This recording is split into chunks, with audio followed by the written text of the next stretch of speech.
Almoço é que legal, surpresa é legal. Não, gente querendo surpresa é que você legal.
Boa noite a todos. Muito bem-vindos. Bastante gente pela primeira vez. A casa fica muito feliz. Gostaria que vocês se sintam bem acolhidos. Antes de começar, queria dar uns recadinhos. Para quem está chegando hoje, então palestra toda terça, tá? Estudo de quarta-feira do Livro dos Espíritos. A gente começa às 8 e vai até umas 9h30. Estão todos convidados. É só vir. Né? A dona Carolina estava perguntando. É só vir, não tem problema nenhum, tá? Que a gente continua. Qualquer dúvida a gente tem na página do centro. Depois a gente mostra direitinho os outros estudos anteriores. Dá para ir vendo em casa. Tá bom? Os recadinhos... Então, seriam esses: segunda, terça palestra, quarta Livro dos Espíritos. O Centro Amigos do Bem oferece o trabalho de Evangelho no Lar, para quem necessita, quem gostaria de aprender, né? Temos também um trabalho aqui em casa, que é o atendimento fraterno. Quem precisa de uma palavra, de uma conversa, tirar alguma dúvida, é só entrar em contato, deixar o recado na página ou entrar em contato com o celular que está lá na página do Face, Centro Espírita Amigos do Bem, ok? Então a gente tem trabalhos na segunda e na quinta à disposição, tá? Esses trabalhos à parte. Recadinhos. Dia 17 de novembro, a Célia Diniz, nós vamos conseguir trazê-la para fazer uma palestra do livro. Olha ali, pega o livro ali para mim, por favor. Que é o livro Vencendo a Dor da Morte. Vai ser dia 17 de novembro, lá no Hotel Siena, esse livro. Nós já estamos vendendo o livro por um preço mais baixo, R$45, já temos à disposição, tá? O livro está mais caro por aí, mas é preço porque ela vem fazer a palestra, então disponibilizaram o livro um preço mais barato. Então ela vem falar sobre o livro. E também vai ter, uma hora ela vai falar sobre o livro e depois ela vai falar sobre a convivência com o Chico Xavier, porque ela cresceu junto com o Chico, na verdade. O pai dela ajudou a fundar um dos primeiros centros do Chico Xavier, então ela vai conversar com a gente, bater um papo sobre o Chico. Dia 17 de novembro, então, às 16 horas, os convites são limitados, porque tem lugares limitados. Nós não estamos cobrando nada da entrada, ok? Então é só deixar o nome, por favor, quem quiser, para a gente poder guardar esse convite, porque a gente não pode ter mais do que os lugares que forem disponibilizados no hotel. Mais algum recado sobre a palestra? Tá, senão a gente vai. Outro recadinho, que agora na sexta-feira, que é feriado, no Centro Espírita Vicente de Paula, em Bauru, vai ter reflexões espíritas sobre a morte, que vai ser das 15 às 17 horas. Também estão todos convidados. Vamos deixar o endereço lá na página também. A introdução e a apresentação vai ser pelo Paulo Lodge, que é um palestrante de Bauru, lá do Vicente de Paula. Depois vai ter o primeiro orador, que é o Rodrigo, que vai falar sobre a morte na visão espírita e o medo da morte, uns 20, 30 minutos. Aí vai ter um intervalinho e o Alexandre depois vai falar um pouquinho também com a gente sobre perdas de entes queridos. E aí vamos deixar aberto para perguntas e respostas com o público, né? Para a gente interagir com dúvidas. Então também estão todos convidados no Vicente de Paula, lá em Bauru, nesse feriado, ok? Quem tiver interesse, entre em contato com a gente. Alguns vão, a gente pode ver carro, essas coisas, mas é só falar conosco. Bom, no final nós vamos abrir a rifa. Para conseguir fazer esse evento, para trazer a Célia, que mora em Minas, tudo tem um custo, né? Para esse custo minimizar, nós fizemos uma rifa. Nós ganhamos uma pipoqueira, que está aqui, que foi a Lu Franco que deu. O kit do Boticário foi a Fernanda Bergamin. Tem um hidratante, um sabonete e um batom. E esse quadro lindo e maravilhoso do Tiago Silva, tá? Então, isso tudo para a gente conseguir trazê-la.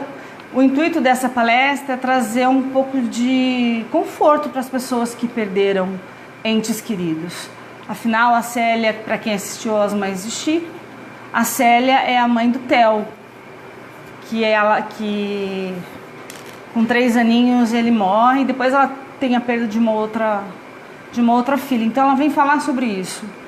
E lendo o livro, nós achamos interessante trazê-la para divulgar um pouco esse conforto que ela nos dá. Nós íamos fazer parceria com outro centro, aí o outro centro desmarcou, então nós estamos vendendo a rifa. Não cobramos a entrada.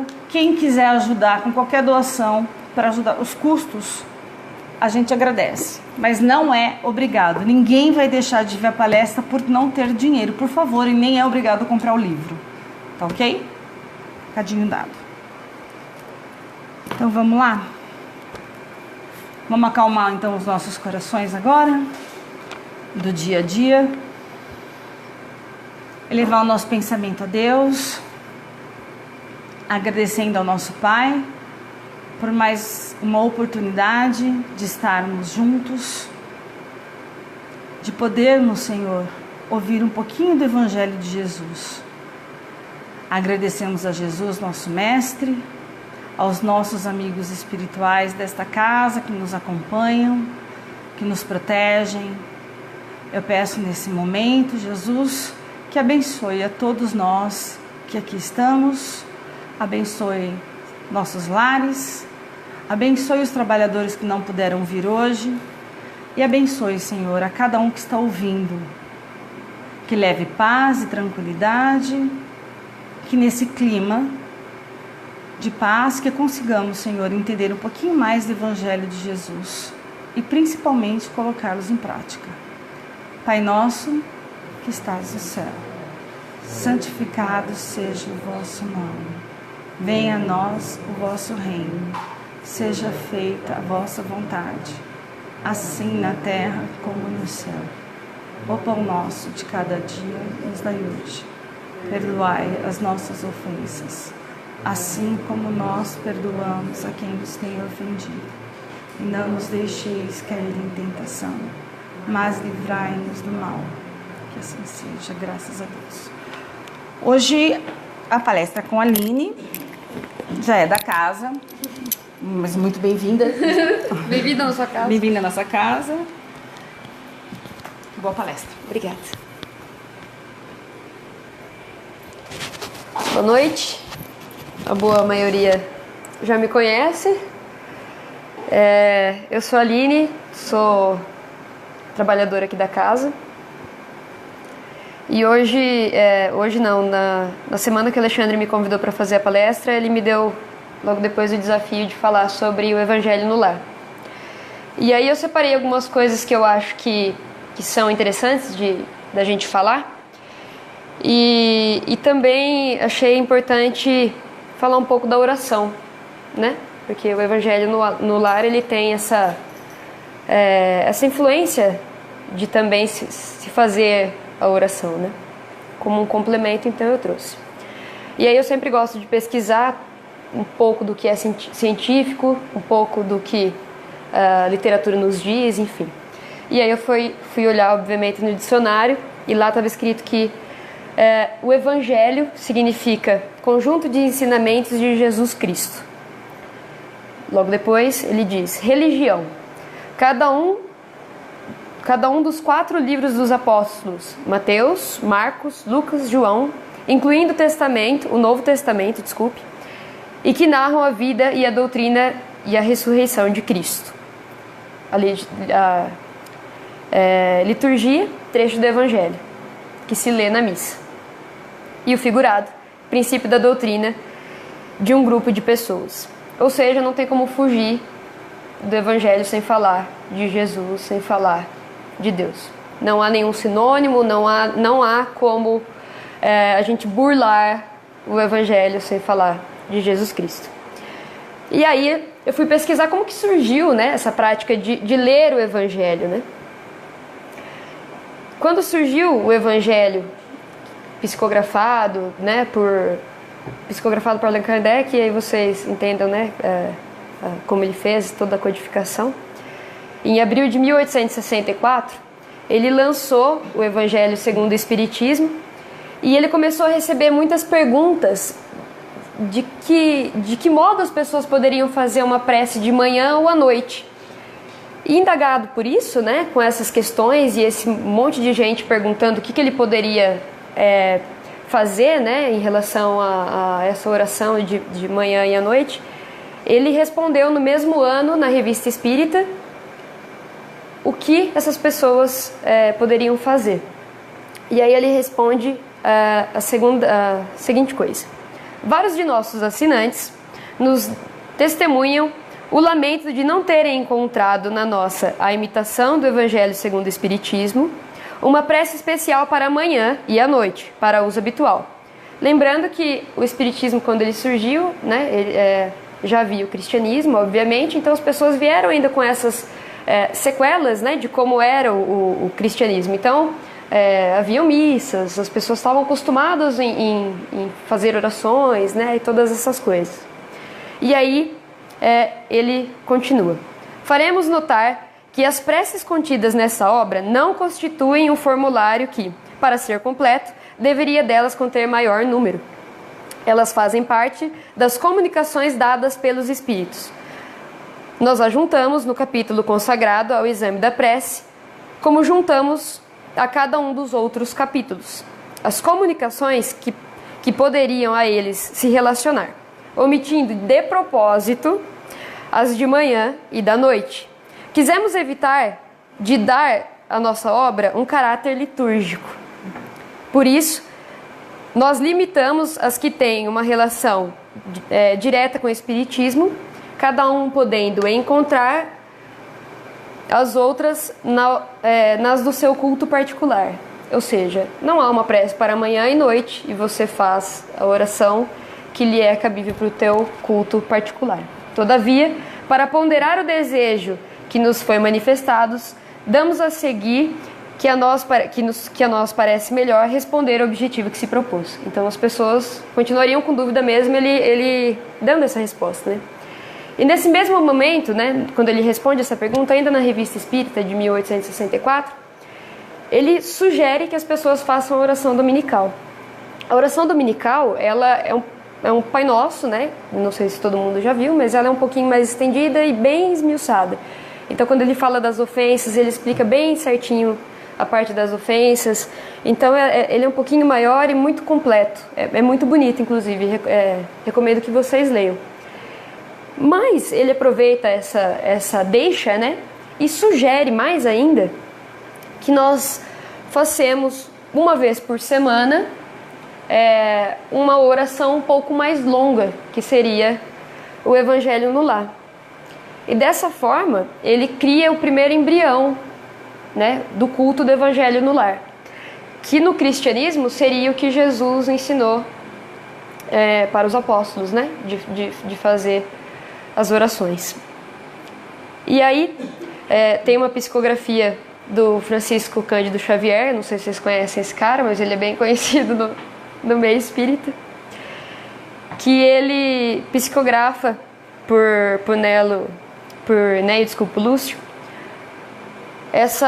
esse culto cristão no lar, né? Que é uma passagem de Jesus com Simão Pedro, e eu vou ler para vocês, que é muito bonito. Povoara-se o firmamento de estrelas dentro da noite prateada de luar, quando o Senhor, instalado provisoriamente em casa de Pedro, tomou os sagrados escritos e, como se quisesse imprimir um novo rumo à conservação que se fizera improdutiva e menos edificante, falou com bondade: Simão, que faz o pescador quando dirige para o mercado com os frutos de cada dia? O apóstolo pensou alguns momentos e respondeu hesitante: Mestre, naturalmente escolhemos os peixes melhores. Ninguém compra os resíduos de pesca. Jesus sorriu e perguntou de novo: E o oleiro? Que faz para atender a tarefa que se propõe? Certamente, Senhor. Ele reagiu, né? Modela o barro, imprimindo-lhe a forma que deseja. O amigo celeste, de olhar compassivo e brilhante, insistiu: E como procede o carpinteiro para alcançar o trabalho que pretende? O interlocutor, muito simples, informou sem vacilar: Lavrará a madeira, usará o serrote, o martelo e o formão. De outro modo, não aperfeiçoará a pedra bruta. A peça bruta. A pedra com o carpinteiro não combina. Calou-se Jesus por alguns instantes e aduziu: Assim também é o lar diante do mundo. O berço doméstico é a primeira escola e o primeiro templo da alma. A casa do homem é a legítima exportadora de caracteres para a vida comum. Se o negociante seleciona a mercadoria, se o marceneiro não consegue fazer um barco sem aperfeiçoar a madeira com os seus propósitos, como esperar uma comunidade segura e tranquila sem o lar que se aperfeiçoe? A paz do mundo começa sobre as telhas que nós acolhemos. Se não aprendemos a viver em paz, entre quatro paredes, como aguardar a harmonia das nações? Se nós não habituarmos o amar o irmão ao próximo, não amar o irmão mais próximo, associado à nossa luta de cada dia, como respeitar o eterno Pai que nos parece tão distante? Jesus relançou o olhar pela sala modesta, fez pequeno intervalo e continuou: Pedro, acendamos aqui em torno de quantos nos procuram a assistência fraterna uma claridade nova. A mesa de tua casa é o teu lar. A mesa da tua casa é o lar de teu pão. Nela recebes do Senhor o alimento para cada dia.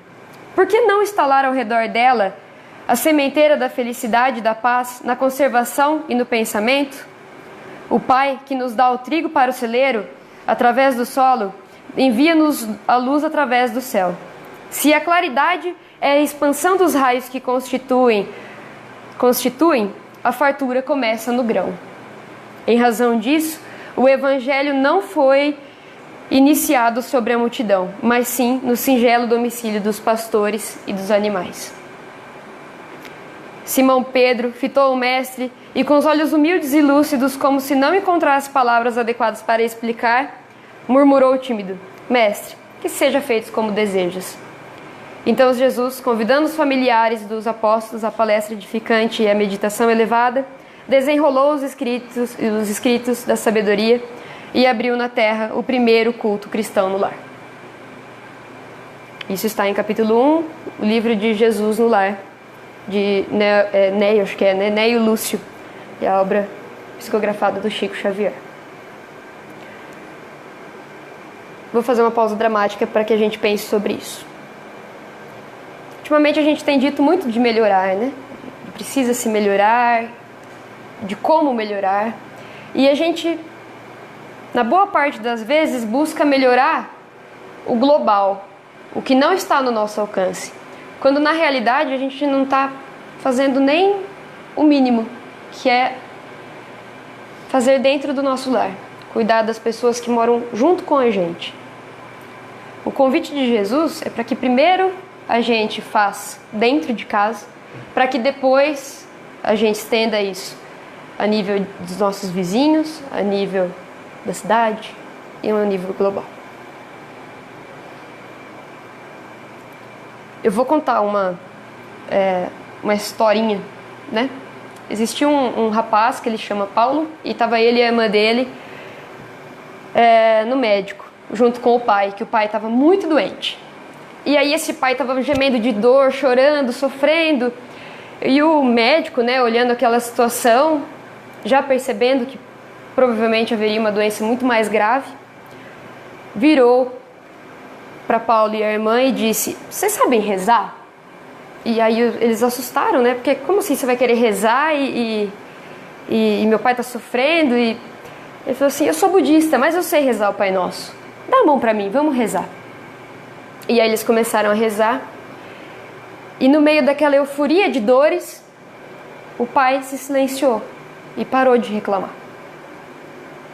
Obviamente que não houve a cura, mas a energia tão positiva que aquela família emanava fez com que o pai sentisse a presença e que ele ficasse um pouco mais confortável com a dor. O médico virou para eles e disse: oração é um santo remédio. Visto isso, Paulo saiu para pesquisar se realmente a oração é um santo remédio. E aí ele descobriu que algumas ciências já provam esse tipo de experiência. Zuck, que é um diretor lá do Instituto da Terapia da Dor na Universidade da Itália, ele diz que a oração ela cria limites de resistência à dor. E como ele descobriu isso? Ele reuniu alguns pacientes que estavam sofrendo, né, que estavam internados com ele lá. E nesses momentos ele começou a fazer os testes. E ele lia as orações de São João para essas pessoas. Ele pedia, obviamente, para que as pessoas esquecessem um pouco da religião, né, que cada uma tinha, e fazia essas orações. E ele percebeu que não consigo falar, que ótimo, né? Chuta. Obrigada. Não vou falar porque eu não vou conseguir, vou ficar que nem uma bocó falando aqui. Ele percebeu que isso gerava anestésicos no cérebro, que são o que a gente conhece por endorfina. E junto com ele, um tal de Sérgio Mortari, que é um cirurgião plástico, ele percebeu também que havia melhoras significativas nos pacientes e super concordou com essa hipótese que o Zuck estava trazendo. E aí ele diz: sabemos que as nossas emoções influem diretamente sobre o funcionamento da hipófise e de todas as demais glândulas do organismo que produzem hormônios, endorfinas, adrenalinas e etc. Emoções alegres e positivas melhoram o funcionamento das emoções. Emoções pesadas, tristes e negativas podem comprometê-las seriamente. E aí ele diz que quando a pessoa faz a oração, ela cria dentro dela uma esperança de cura. E essa esperança de cura com a oração faz com que ela acredite realmente que aquele tratamento é eficaz. O que a gente sabe que é a mudança de padrão vibratório. Ou seja, a ciência começa a falar com o espiritismo. Já na Universidade da Califórnia, alguns testes provaram que pessoas que vão à missa mais de uma vez por semana, né, que estão doentes e vão à missa mais de uma vez por semana, têm índices de mortalidade de 25% a 35% mais baixos do que os que não vão à missa.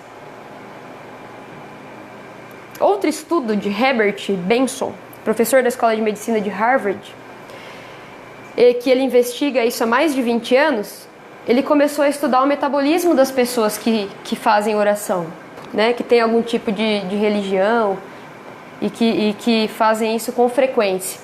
Ele descobriu que para o metabolismo, além de diminuir a frequência cardíaca, né, a pessoa diminuir, a gente sabe que a gente vive numa sociedade que está muito ansiosa, que é tudo para ontem. Ele percebeu que no momento que a pessoa fazia a oração, esses batimentos cardíacos diminuíam e os parâmetros químicos do metabolismo diminuíam até 17%. E o ritmo respiratório baixava 20%. E que também baixava a frequência das ondas cerebrais. Ou seja, o organismo já começa a responder positivamente o poder da oração. E aí como que a gente faz uma boa oração, né? Pensando que a gente está caminhando para fazer o evangelho no lar.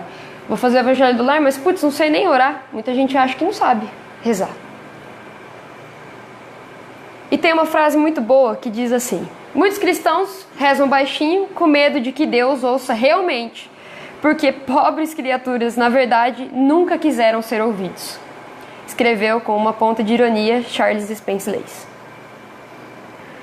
E aí as dicas que ele dá em relação a isso, e que casa muito com a maneira como a gente vem trabalhando aqui na Casa Espíritas, de várias palestras que a gente viu, é que ele diz: não leva a oração muito a sério. Aí você fala: Aline, você tá louca? Como assim que eu vou fazer uma oração e não vou levar a oração a sério? É claro que você tem que levar a oração a sério, mas no sentido de que você não precisa se cobrar. Porque a partir do momento que ele vira uma cobrança, ela deixa de ter a naturalidade que ela precisa. Quando você planta, quando você semeia, na realidade, você não fica cutucando o vaso para ver se a planta está crescendo. Você não está vendo, tá? Mas de repente, a flor nasce e ela brota. Por quê? Ela é cuidada com carinho, ela é aguada, ela é adubada. Então quando ele diz não levar a oração muito a sério, é no sentido de ser natural em relação à oração. E não de que a oração não merece seriedade. Entenda que as atitudes negativas com relação à oração são universais. Óbvio. Se eu desejo o bem, eu vou colher o bem. Se eu desejo o mal, não espere colher outra coisa. Se às vezes você achar que é um fiasco rezar, que a gente tem muitas das vezes a gente reza e não acredita que aquela reza, daquela oração vá fazer algum sentido ou que vá me trazer algum benefício, a gente tem que lembrar que até as pessoas mais ilustres também tiveram essa dúvida, mas nem por isso deixaram de fazer oração. É só a gente perceber os apóstolos de Jesus. Muitas vezes perguntavam para Jesus, né? Por que fazer? Para que fazer? Lembre-se que existem muitos tipos de oração e maneiras de rezar. O seu jeito, o jeito com que você vai fazer a sua oração, ele é seu. E é isso que importa. A maneira como você vai fazer, se ela é de coração. Lembra lá que no começo, né? Kardec diz pra gente que é num sentido individual, por isso que ele não colocou que deveria ser feito de manhã ou à tarde. Então a oração ela é muito pessoal, ela tem esse caráter. Lembre-se que a oração não é apenas uma questão de fazer alguma coisa, mas um modo de ser. Com todas essas melhorias que eu citei, que a ciência já comprovou e que estudos vêm comprovando cada vez mais, é provável que você também mude a sua maneira como você é a partir da oração, porque a oração ela potencializa o que é de bom em você e as pessoas vão perceber isso. Então a oração ela não é só vir aqui, faço o Pai Nosso e dobro o meu joelho e cada um faz do jeito que acha melhor, mas ela vai atrelar muito como as minhas atitudes vão ser a partir do momento em que eu comecei a fazer a oração. Porque não é só pedir, não é só agradecer, mas é dar exemplo. E aí como que funciona o Evangelho no lar, né? Já caminhando para como a gente faz isso. Muita gente não sabe como fazer o Evangelho no lar. Eu mesmo não sabia como fazer o Evangelho no lar. Então você vai pegar uma toalha, fio 60 mais ou menos, branca, vai estender. Aí você vai falar pra mim: Aline, não tem uma toalha branca. Tá vendo? Já tá fazendo empecilho pra não fazer o Evangelho no lar. Todo mundo tem uma toalha de seda bonita, ou aquela toalha de Natal, né? Brincadeiras à parte, não precisa de toalha, não precisa de nada disso. Muita gente acha que há um ritual que precisa ser cumprido em relação às coisas materiais. Gente, não precisa. É importante que você, obviamente, escolha um lugar que se sinta confortável junto da família e que ali escolha como local para fazer o seu Evangelho no lar. Pode ser na mesa, pode ser de repente no quarto, onde você se sentir confortável. Mas para isso é preciso que você determine um horário para fazer o Evangelho no lar. E um dia da semana, né? Porque não adianta eu determinar um horário, não determinar um dia da semana.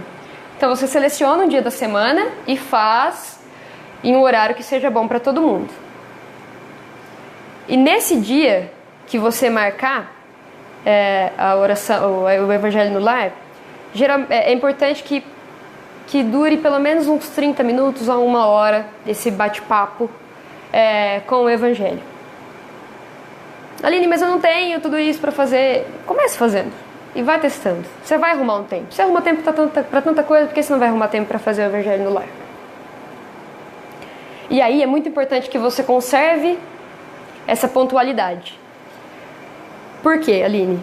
Porque os bons espíritos vão trazer outros espíritos para ler o Evangelho no Lar junto com você.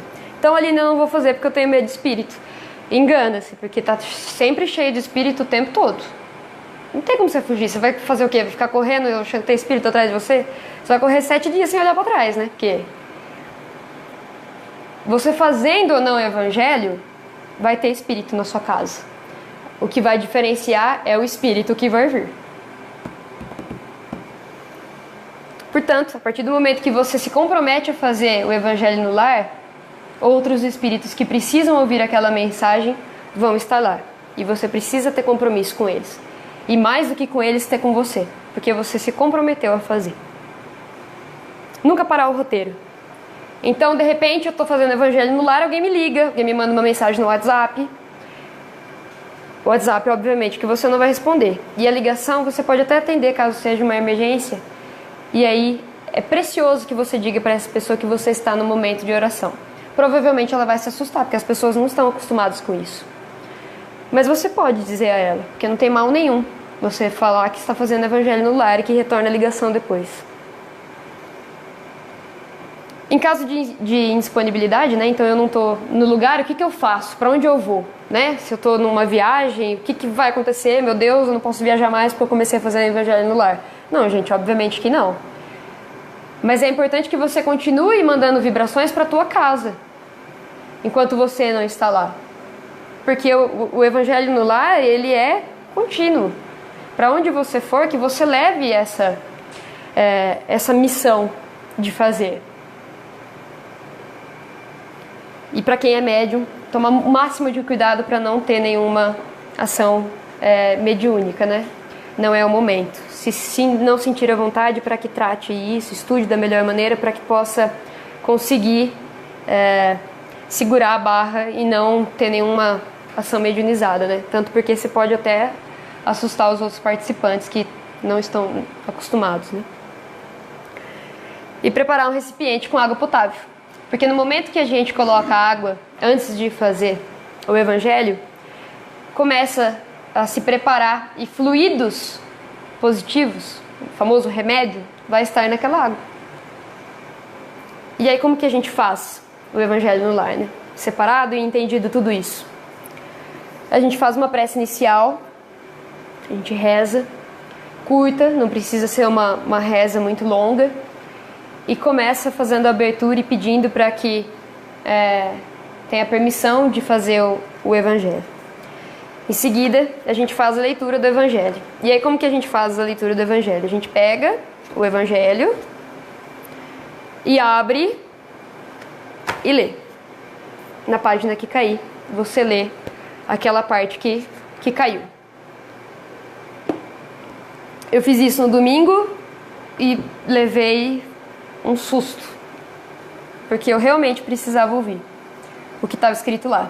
E é provável que você e sua família precisem ouvir, porque há uma pequena manipulação dos espíritos para que você abre essa página aí. Sabe quando você fica aí, não sei que página abrir, de repente vem, abre nessa página e abre. Provavelmente é porque houve uma manipulação espiritual para que você abra naquela página. E ali vai estar o recado mais importante, que pode ser aquele puxão de orelha que a gente não gosta muito, ou que pode ser uma palavra de conforto. Vai depender do seu estado emocional.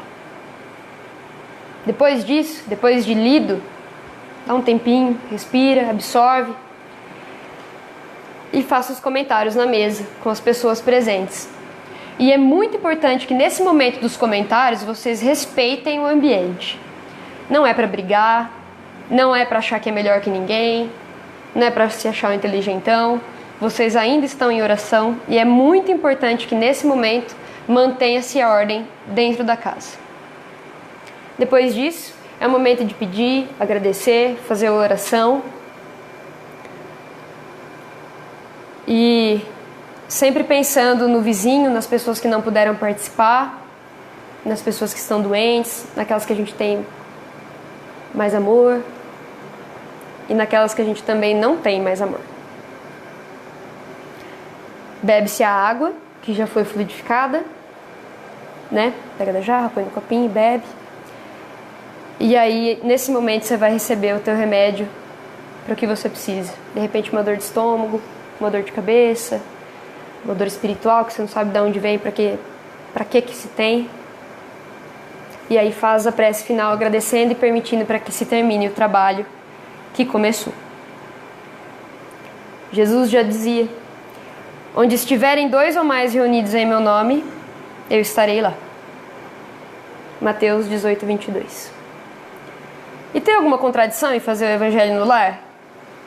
Primeiro que você não vai ver espírito, então isso para mim já é uma grande coisa. Mas a gente pede que de certa forma as pessoas não ingiram, nossa, tô falando tudo errado hoje, sei lá o que tá acontecendo. Não façam uso de bebidas alcoólicas no dia que for fazer o evangelho no lar. É muito importante manter a sanidade mental e o controle emocional quando for fazer o evangelho no lar. Ah, Aline, mas meu pai é alcoólatra. Eu queria fazer o evangelho no lar porque ele vai melhorar. Tudo bem, você pode fazer o evangelho no lar, desde que você tome muito cuidado com o que vai acontecer. Por que eu digo isso? Porque há uma vibração ali que não está de acordo com o resto do ambiente. Mas ele vai ser tocado pelo evangelho no lar. Deu para entender? Então quem for fazer o evangelho, quem for ler, tá de preferência com a saúde mental boa. O estado mental, desculpa. E, mas se eu estiver triste, estiver muito magoado, estiver muito feliz, eu preciso fazer o evangelho no lar? Obviamente que você precisa fazer o evangelho no lar. Você precisa se comprometer, principalmente se você estiver muito triste. Lembra lá que o poder da oração faz um monte de coisa boa e positiva, comprovado? Então sim, você tem que fazer o evangelho no lar. O que você não tem que fazer é arrumar desculpa para não fazer o evangelho no lar. E aí o que vai acontecer nesse momento, enquanto acontece o evangelho no lar? Toda vez que a gente faz o evangelho no lar, os bons espíritos cuidam da casa da gente. Então eles vêm, fazem a vibração positiva no plano espiritual e cuidam de tudo. É como se eles criassem paredes ou plásticos que protegessem a casa. E aí, eu fico pensando, né? Putz, a gente não faz o evangelho no lar, mas a gente compra para nossa casa um monte de instalação elétrica, um monte de vidro de segurança, aqueles rolos, que eu não sei como chama aquilo, para proteger a casa. Porque a gente está muito preocupado com a matéria, mas a gente não está preocupado se está vindo boas vibrações ali dentro daquela casa. É uma questão de segurança fazer evangelho no lar. É uma questão de proteção, de proteger a minha família. É uma demonstração de amor fazer evangelho no lar. Então, visto tudo isso, fazer o evangelho no lar, ele proporciona a evangelização de cada participante. Então eu começo a ler e eu começo a parar de fazer bozeira por aí. Eu atraio para o domicílio boas presenças, bons espíritos. Eu crio essa proteção. E é uma maneira prática de se afastar os maus espíritos. Aline, mas eu já vou na palestra, eu já vou, tomo passe, eu já vou de quarta-feira, faço... Mas e a sua casa, o seu lar? Adianta, de repente, você vir aqui na palestra, você vira a esquina e está falando mal do seu vizinho? A gente precisa de uma proteção, a gente precisa estar protegido. A gente precisa desse momento íntimo de reconstrução e encontro familiar.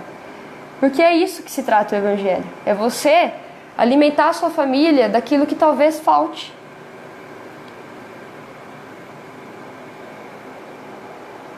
Família que ora unida, permanece unida. Esse momento de meditação do evangelho no lar, ele serve para harmonizar todos que estão presentes. Comece com você, se alguém não quiser participar. E vai chamando, sempre convida. Vou receber visita? Não vou fazer evangelho no lar? Não, eu vou convidar a visita para participar do evangelho no lar. Uma vez a gente participou com a Maria Alice, né, Maria Alice? Lá em Bauru, ela fez o evangelho no lar como prometido. Naquele dia eu não entendi porque ela fez o evangelho no lar. Sendo que a gente estava ali só de passagem, era um dia corrido, que a gente tinha feito o curso do passe. Eu falei, nossa, mas por que a Maria Alice quer fazer o evangelho no lar, né? Não estou entendendo. E ela fez mesmo assim, e ela teria feito mesmo que fosse ela e a irmã dela. E que as outras pessoas que tinham combinado de ir não tivessem ido. Porque a Maria Alice sabia da importância de fazer o evangelho no lar. E eu precisei fazer uma palestra para entender qual era a importância de fazer e não furar o evangelho no lar. Então basta só eu fazer o evangelho? Quer dizer, eu vou, faço o evangelho e beleza, tô 10. Não, não basta. Reconhece o verdadeiro espírita pela sua transformação moral e pelos seus esforços que faz para domar as suas más inclinações. Allan Kardec, capítulo 4. Portanto, a partir do momento que você faz o evangelho no lar, é necessário que você coloque em prática.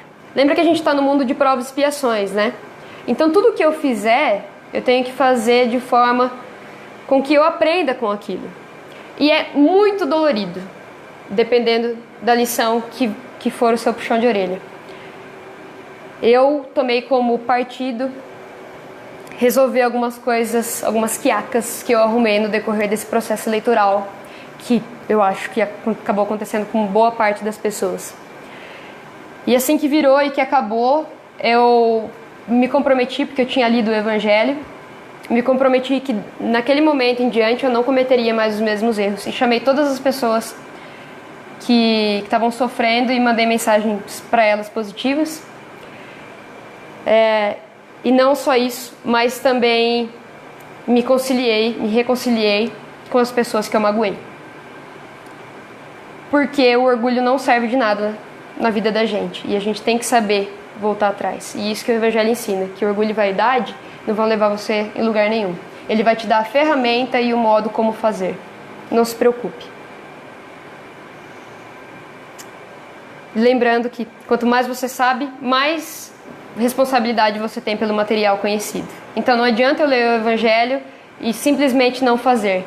Lembra que você tem responsabilidade sobre aquilo que você aprendeu e que você precisa, novamente, pôr em prática. E além de tudo isso, fazer o Evangelho no lar é praticar a caridade. Porque os bons espíritos estão trazendo os espíritos que precisam ouvir aquela palavra. Então, além de beneficiar a minha própria família, eu estou beneficiando pessoas, espíritos, que eu nem conheço, que eu não sei nem por que estão ali, mas que estão ali só porque eu estou fazendo o Evangelho no lar. E isso é uma prova de caridade e amor muito importante, que a gente precisa entender e ver as melhorias que elas nos trazem. Palestra curtinha, fácil, simples, acho que deu para entender. Arrumem a toalha para fazer o Evangelho. E se a gente tem que tomar uma lição em relação a tudo isso, é que a oração, o Evangelho, são as coisas e os meios que vão nos trazer a meditação para o nosso interior.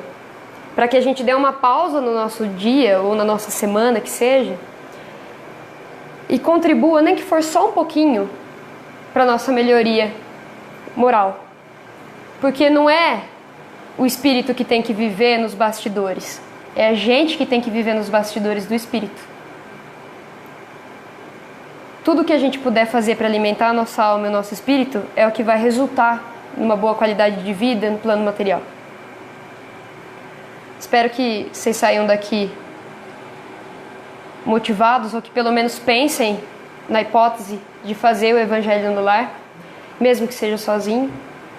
Eu ainda não consigo fazer, mas eu já tenho feito um pouco mais com frequência, eu ainda preciso determinar. Estou falando isso como palestrante para que vocês entendam que dá para fazer, só precisa de disciplina e que eu vou conseguir fazer. E porque também eu não sou perfeita e tenho as minhas... Não é porque eu vim aqui da palestra que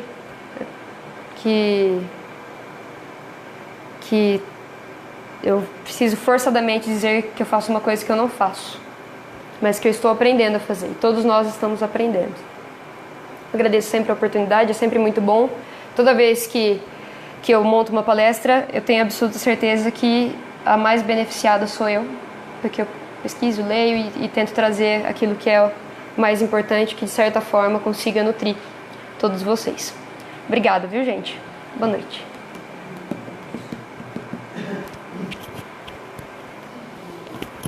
Acabei só um pouquinho antes, vai.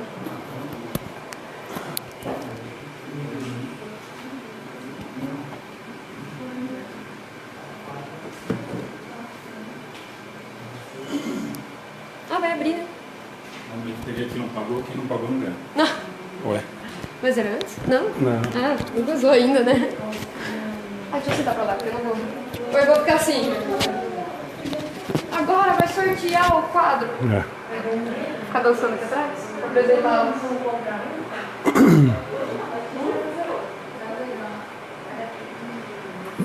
Ô Dani, eu tô empatada com a Cíntia, segundo o Ibope, né?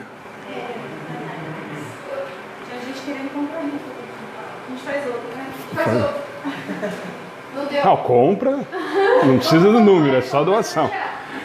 Não, gente, em primeiro lugar, eu até coloquei no grupo agora, tem um pessoal de fora que, mesmo de fora, comprou a rifa. Então a gente queria agradecer a todo mundo que comprou, os 3 que doaram os brindes, né? O Thiago não está assistindo, aliás, no final a gente gostaria de pedir uma oração um pouco mais, se é possível, especial para a mãe do Thiago que desencarnou. Mas o Thiago que doou o quadro, a Fernanda e a pipoqueira.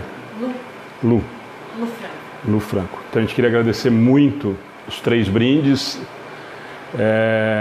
e vai ajudar demais a gente a conseguir trazer o evento e não cobrar, né? Que era uma coisa que a gente tentou bastante, que era não cobrar nada de ninguém. E com essa desistência do pessoal do Sertãozinho ficou quase impossível, mas a gente está correndo atrás. E agradecer muito quem vendeu, né? Teve muita gente que correu atrás, vendeu bastante número. Tanto que a gente conseguiu vender em uma semana. Uma semana e pouquinho, né? Então, bom, quem ganhar lá, lógico que vai doar para o centro de novo, né? Então...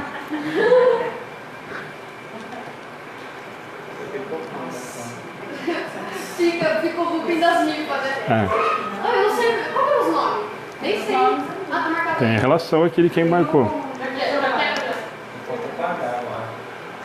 Quem não pagou e ganhar, lógico que não vai levar o prêmio, né? Tem vergonha, né? Que combinou de acertar depois.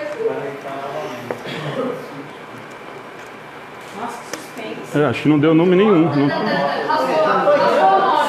Acho que não tem nome nenhum. Coincidentemente não tem nenhum nome aqui, gente. Saiu, começa com S. Eu vou ver primeiro, depois eu falo, vai. Só pra eu ver se... Não, é o nome que sai com S, tá? Não é quem ganhou. Eu acho que não tem esse nome.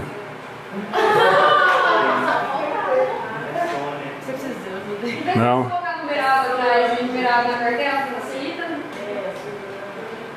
Bom, vamos lá. Ó, Solange não é. Então quem falou Solange já dançou. Solange. Simone. Daniel Luiz Matias. Quem?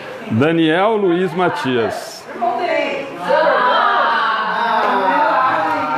Marmelada não, porque ele vai ter que doar de novo, né? Ó, então o Dani que ganhou com Simone. Certo? Já manda uma mensagem para ele. Faça uma auditoria. Não, gente, se quiser, mas mostrar pertinho lá é legal. Quem quiser, mostra para mim aqui. Mas acho que dá para ver, tá dando para ver aí? Mostra mais O que sorteou primeiro? Tudo? Os 3 brindes. Aí dá para aparecer direito? É Simone, aí só acha o Dani aí na coisa para ele.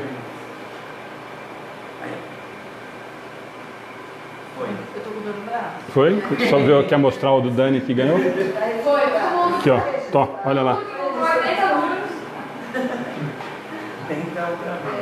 Quer dar uma olhadinha? Quer colocar lá? Tá aqui. Pode abrir do outro lado. Ixi, mas é difícil. Não, esse põe pertinho da câmera, né, que ele aparece. Dá pra ver? Beleza? Ainda bem que você fez a unha. Além dele doar, ele vai ter que comprar de novo. Vão vender o quadro, pelo menos, né? Bom, gente, mas é isso. Obrigado mesmo para quem vendeu, obrigado para quem comprou. Nós vamos ter o passe. As meninas pediram, quem estão trabalhando, para quem não for tomar o passe, esperar lá fora, porque querendo ou não a gente acaba batendo papo aqui dentro e acaba atrapalhando. Você faz a oração final?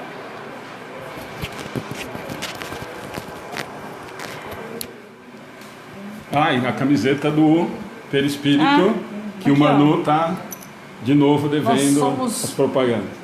Garotos propaganda da Perispírito. Agradecendo mais uma vez a todos que estão aqui, as vibrações positivas, a palestra da Aline foi... Parabéns, Aline. Obrigada. Muito bom. E assim, a gente tem esse trabalho do Evangelho no Lar, como a Aline disse, as pessoas têm um pouquinho de dificuldade de começar a fazer o Evangelho no Lar, porque acha que existe toda... Olha, para ter uma ideia, nós estamos indo num lar de uma família que nem mesa tem, por exemplo, né? Então não precisa ter mesa, não precisa ter ritual nenhum. Mas às vezes as pessoas precisam de um empurrãozinho para começar. E nós aqui do centro, é com maior alegria que a gente faz isso. Que a gente sai de lá muito melhor do que quando chegamos, tá? Então fica... Quem tem vontade, mas não tem iniciativa, estamos à disposição de coração. Então gostaria de pedir a todos,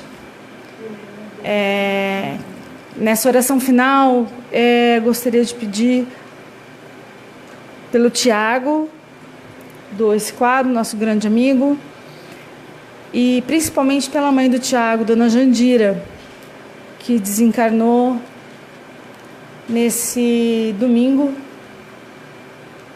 inesperadamente. Assim, quando a gente fala inesperado, quando uma pessoa está doente, parece que a gente se prepara, apesar de a dor ser a mesma. Mas quando a pessoa está bem, dando risada e de repente infarta, a dor é maior. Ninguém está esperando e a gente acha que isso nunca vai acontecer com a nossa família, não é? E o Tiago é um amigo muito querido, sempre ajudou a casa, sempre ajudou a casa, sempre ajudou nossas crianças de evangelização. Todo evento que ele faz é beneficente ao asilo, é beneficente às crianças. E então, assim, eu sei que muita gente perde entes e também vai essa oração para quem perdeu próximo agora, mas vamos firmar o pensamento para o Tiago e a família dele, para a Dona Jandira. Pedimos, Senhor, nesse momento, ó Pai, a Jesus, nosso Mestre, que não nos desampara, Jesus, que és nosso irmão mais velho, aquele irmão que, quando a gente cai, ele para e carrega, nos ajuda a levantar. Muitas vezes sofremos e achamos que estamos sozinhos, mas não estamos. Jesus está de mão dada com a gente, ou mesmo nos carregando no colo. Senhor, pedimos, Jesus, nosso Mestre, olhai por essa irmã, que ela tenha consciência o mais rápido possível do seu desencarne, da sua condição, do mundo espiritual, que ela se desapegue da matéria e que entenda que seus filhos aqui serão cuidados. A espiritualidade maior e Deus não desampara ninguém. E aos seus filhos que aqui ficaram, a sua família, o seu esposo, pedimos a espiritualidade maior que traga fluidos benéficos, que acalme seus corações, que só o tempo para trazer um pouco de paz, sabemos disso, mas com o poder da oração, todos juntos, que os nossos amigos espirituais levem até eles um pouco de conforto e paz, não só a ele, como a todos que perderam entes queridos e amados. Deus, nosso Pai, agradecidos somos por mais uma vez estarmos reunidos. Pedimos a permissão quando começamos o trabalho dessa noite e pedimos também a permissão para terminar. Jesus, nosso Mestre, leve a todos os que estão ouvindo, principalmente nossos amigos da internet, toda a paz, alívio, tranquilidade, benefícios de paz, de luz ao corpo físico e espiritual. A todos, mestre, amigo, que que estão aqui, proteger e amparar a todos, que consigam voltar a seus lares melhores que aqui chegaram. E leve essa luz aos seus lares e aos seus entes queridos. Agradecidos que somos, Deus, e aos nossos amigos espirituais, pedimos a permissão assim para encerrar a nossa palestra de hoje. Que assim seja.